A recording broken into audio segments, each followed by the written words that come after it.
Temas, un grupo de expertos en derechos del peatón discuten ya las vías que serán tomadas en cuenta con las personas de discapacidad.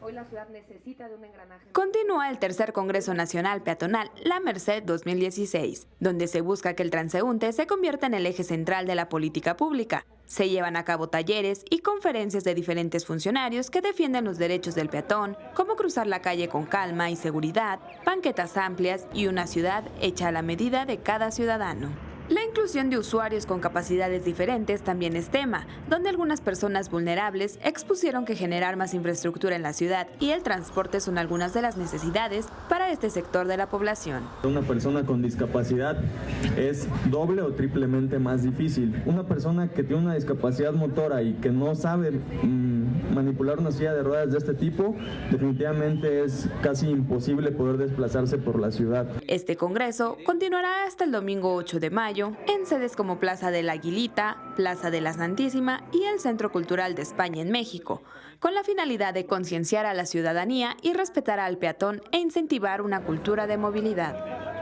Con imágenes de Javier Martínez, Iraíz Morquecho, 21 Noticias.